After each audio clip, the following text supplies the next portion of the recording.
Hey friends, welcome back.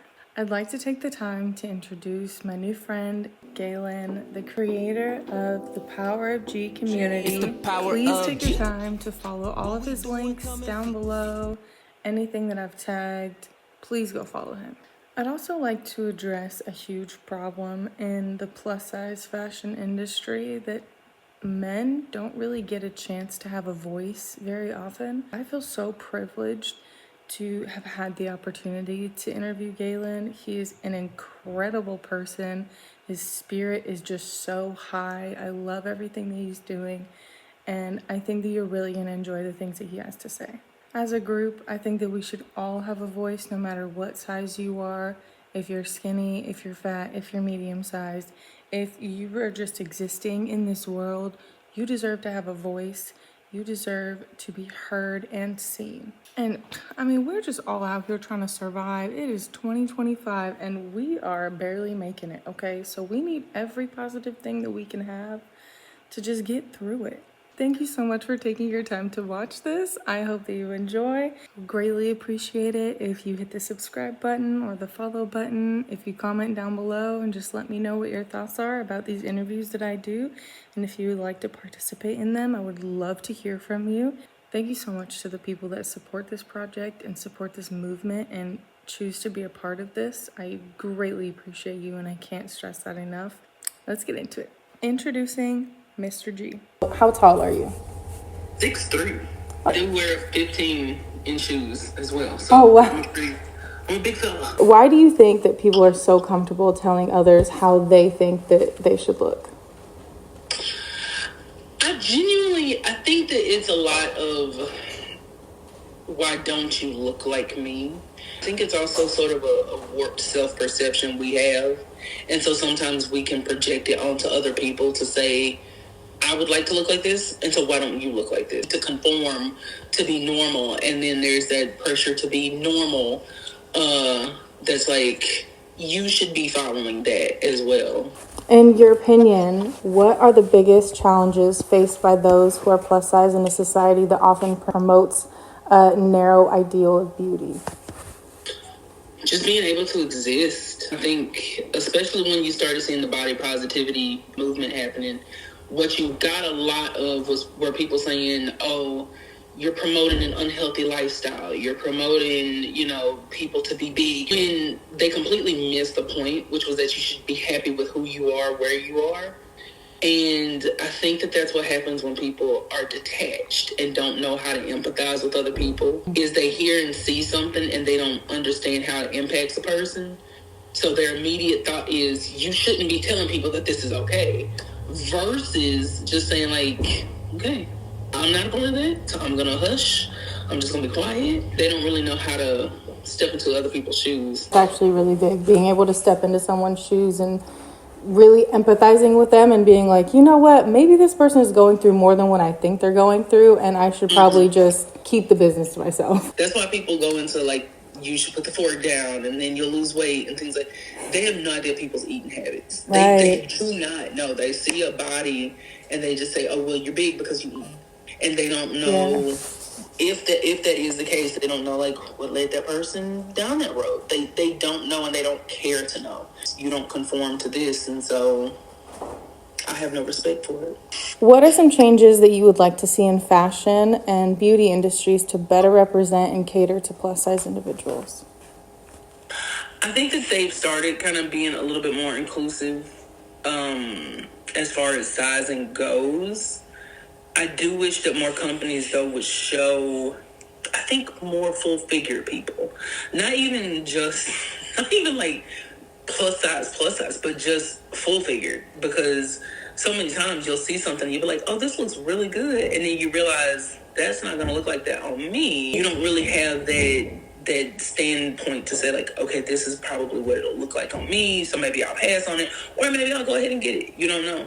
You have to take a shot in the dark. But I do think they're making strides towards that, but I think that's probably the biggest barrier. What would your reaction be if you saw an actual plus size mannequin that per se looked like you or looked like a family friend of yours that doesn't feel represented in stores?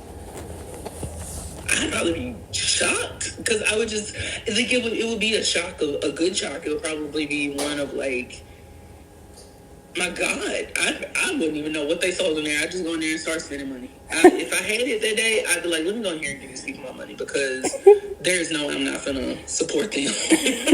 Yes, I love that so much.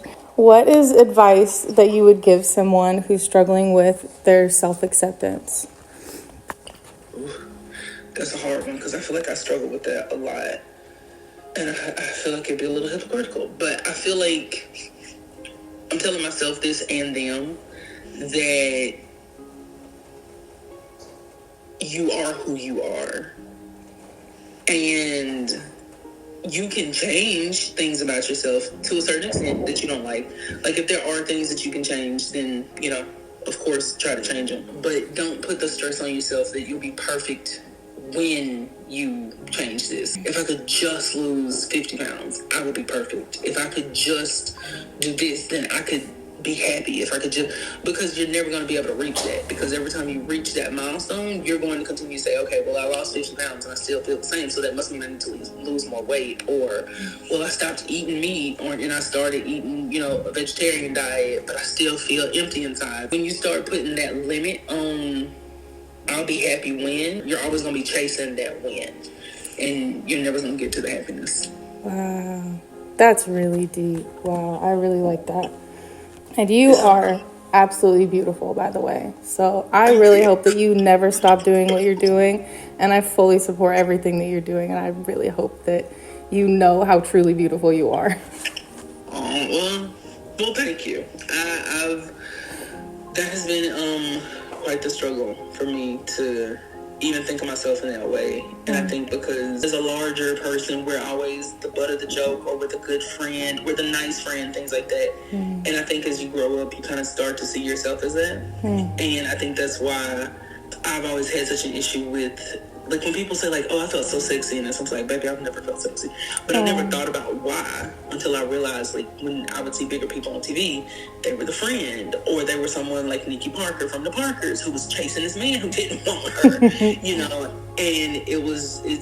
that was kind of the mindset I had, was that was who I had to be, so. You are perfect just the way that you are. Thank you.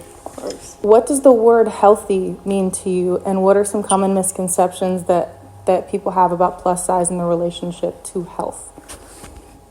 Healthy to me just means that you're taking care of yourself in the way that you choose. Like, for some people that looks like eating salads, working out 2 times a day, and then for some people it's just making sure that they eat a healthy diet. I mean, it looks so different for everybody.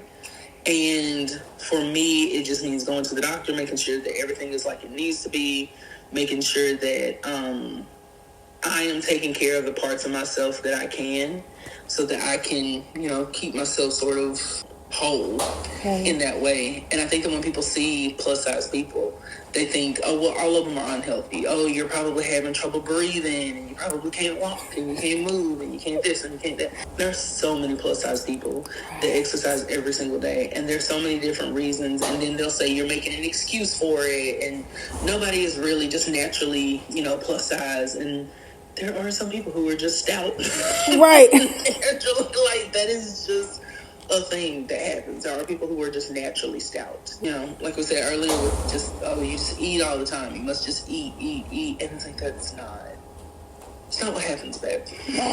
Not even close, because it's wild how some people work so hard to obtain a certain figure or a look or a number on the scale, and they, for whatever reason, they're literally naturally larger, and nothing that they do will ever make them small. It's so ridiculous to have other people project, like, oh, well, you should still be smaller because I feel a certain type of way. Like, it doesn't even affect you. What do you mean?